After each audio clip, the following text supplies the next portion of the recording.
Sorry I can't be there today with you all. I'm actually on a plane flying to New Zealand to do a writers' festival. I wanted to say many congratulations to all of you who are here on Undiscovered Voices, writers and illustrators. I didn't become a writer for a long time because I was completely on the side of Christopher Robin, whose advice to Pooh when asked if he could be a writer was, "You can't be a writer unless you can spell Tuesday." I didn't have so much problem with Tuesday, but it was Wednesday that really floored me, and I still to this day don't understand why it has two E's in it.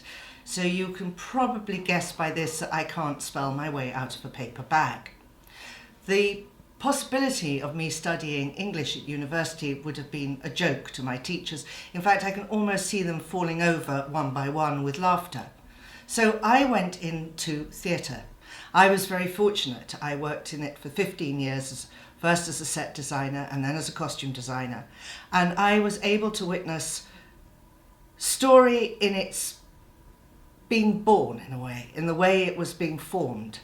I could see playwrights who had their stories, their plays on for the first time. And I could see when it didn't work and when it did work. And I remember actors saying, "I'd never say that, mate." I think we all get very stuck on the qualifications needed to be a writer. I was inspired by a story that I heard when I was writing a book called The Door That Led to Where. And in fact, it was this that led me to want to write the story that I did. And it was about a young boy who had a head full of stories. And his dream was to be a political reporter at the Times. He was educated from 3 to 7, and then due to family circumstances, no more education until 13 to 15, and after that he was totally self-taught. The question I asked myself was, would this young man, with his head full of stories and all his dreams, get even an interview to be a cleaner at the Times, let alone a journalist?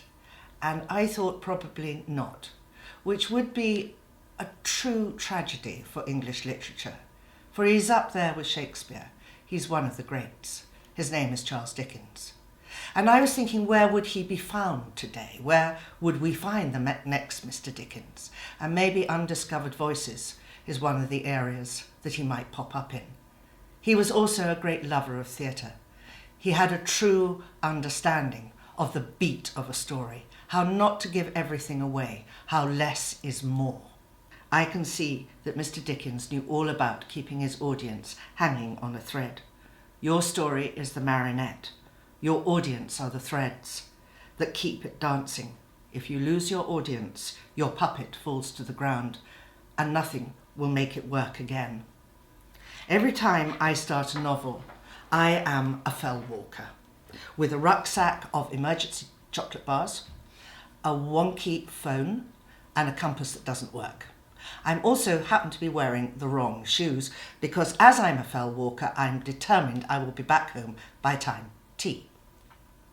I set off. I look like a start right ad.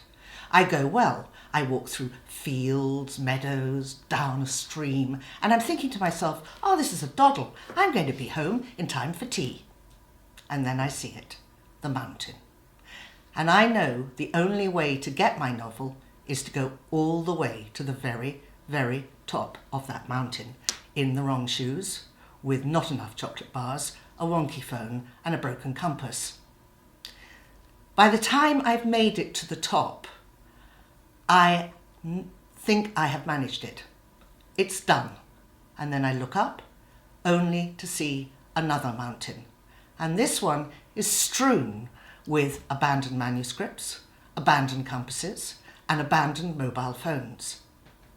But once you have scaled all those heights, there's something you need that you cannot buy, you cannot prepare for, and no one can give you, and that is luck.